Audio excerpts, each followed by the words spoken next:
Why hello there. I didn't notice you guys. Welcome to Tea Time, where I review a book of my choice or your choice. Leave a comment down below telling me which book I should review next. But in today's Tea Time review, it is going to be about a book called The Richest Man in Babylon by George S. Clason. Thank you for joining, and let's start the review, shall we?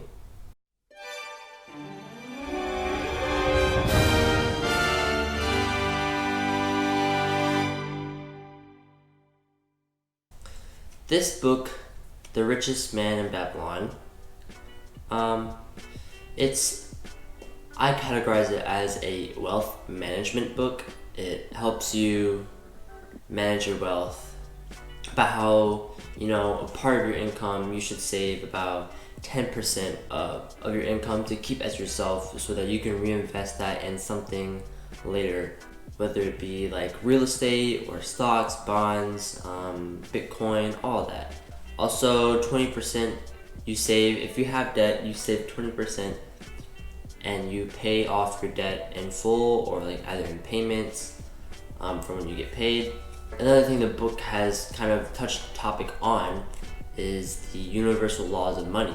First off, you have to include your estate planning. Like, money will come to the owner if the owner thinks ahead and starts building wealth right now, in the time of now, not later, like, oh, maybe I'll build my estate plan later, or oh, maybe I'll write out my estate later. No, if you're planning on building wealth now, then you need to start planning your estate for when you do eventually pass away.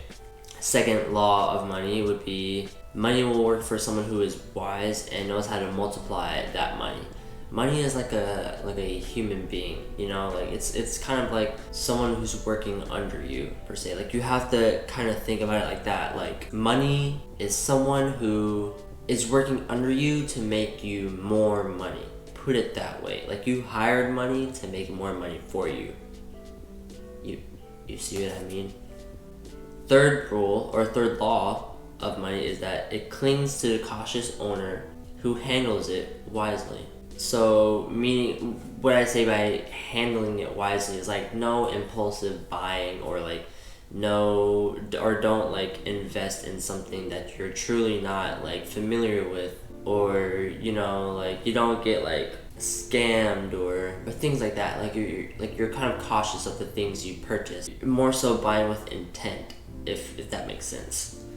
The fourth rule of money is that money flees from the owner who invests with poor knowledge. If you don't invest, or if you don't know how to invest in the stocks, maybe go out to someone who does know about stocks and ask them about tips and tricks about, hey, which stocks should I buy, or when should I buy, or when's the right time, or when should I sell it, stuff like that. Ask somebody who's in that field or who's been in that field for a while, kind of pick their brain, get a feel for what you're getting yourself into. You know what I mean? And the fifth law of money, money flees from you if you are gullible. Again, back to the scams and the Ponzi schemes and whatnot, the get rich quick schemes. It's just no, you can't. There's no quick way to build your wealth, or there's no quick way to acquire money.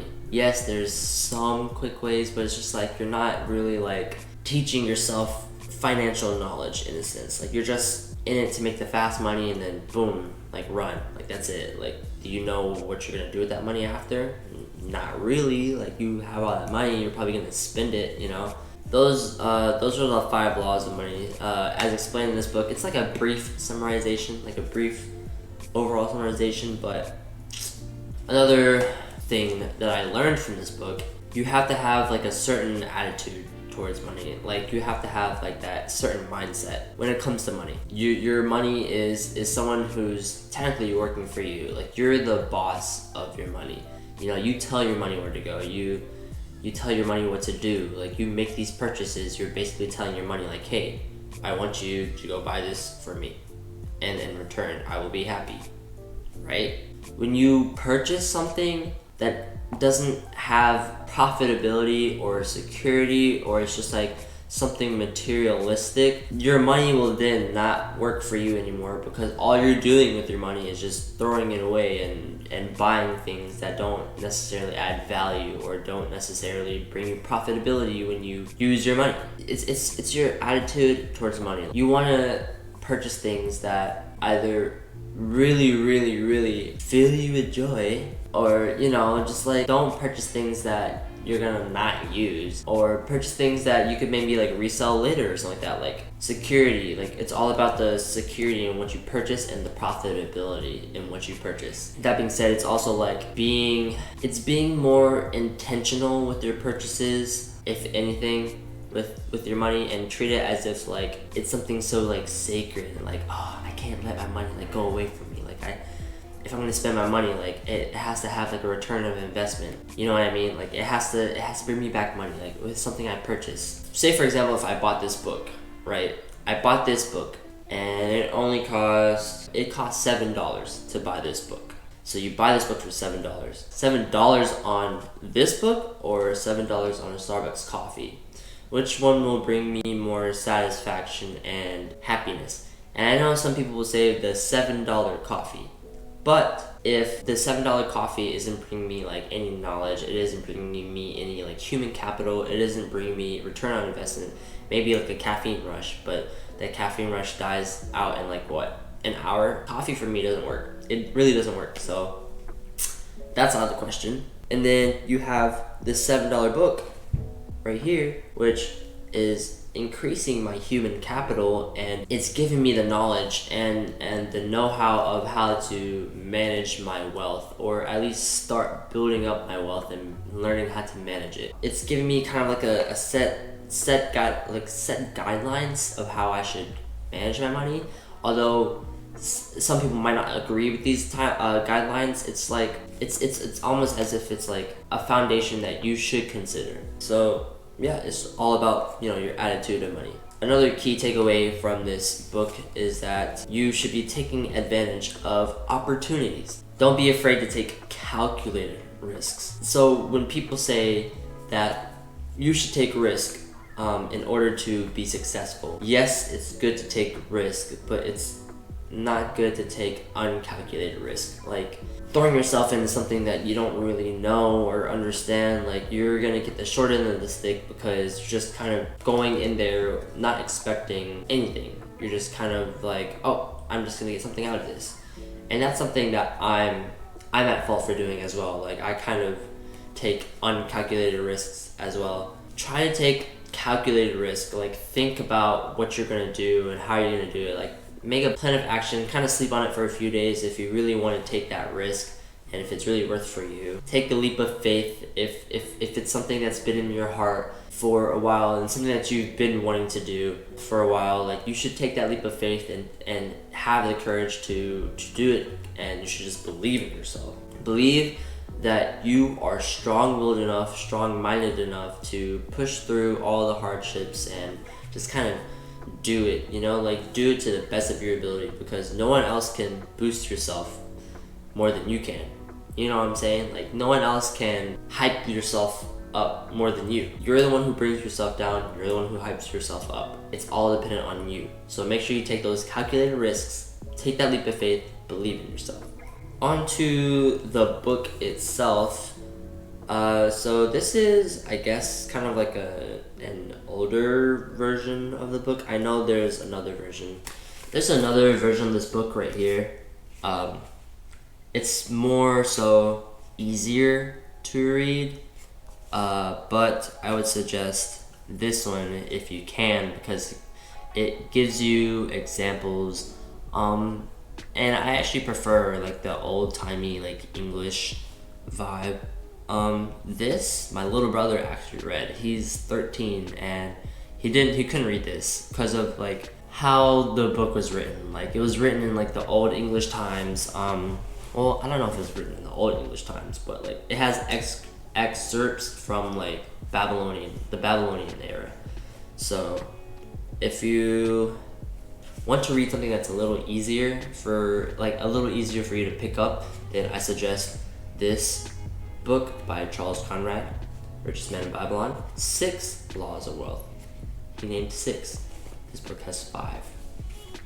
But anyways, yeah, so the structuring and the word syntax, the structuring of this book, you're basically kind of going through different people's like lives and different people's examples of how they learned how the law of gold works.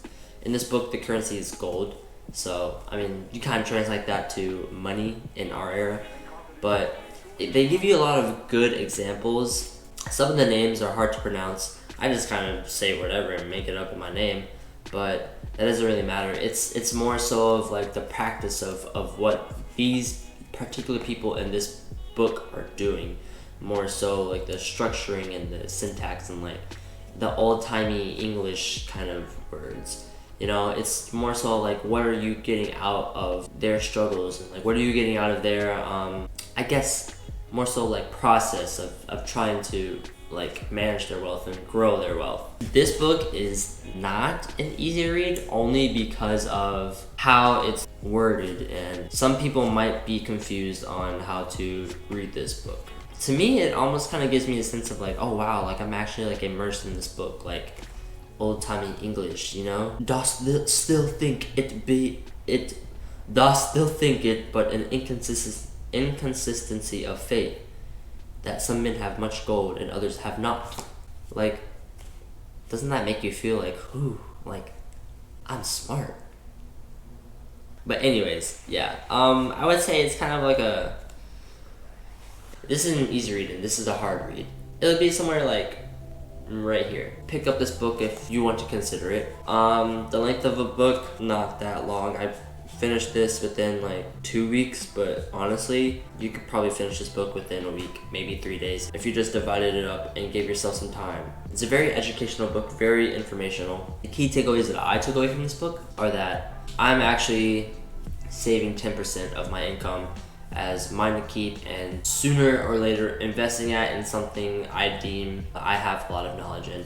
Right now, I'm kind of dabbling my toes and fingers in a lot of things, which is something that, you know, like isn't the best way in doing it, but I'm kind of like just perusing around and seeing what I like and what I enjoy and what I can invest in. I also have some debt built up, so I'm saving 20% of my income and saving that up to repay off some of the debt I have. And the leftover money I have, which is like 70%, it sometimes isn't that much. Yeah, it really isn't that much, especially if, you know, I have all these impulse buys, or like if I want to go out to eat or hang out with friends, like I'm kind of limited on like what I can spend. In the end anyways, it's not things that I deem necessarily to spend anyways, so it's kind of easier for me to just save the money instead and just kind of build the wealth.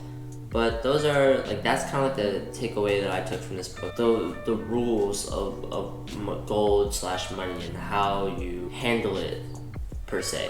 But yeah, that's all I have about this book.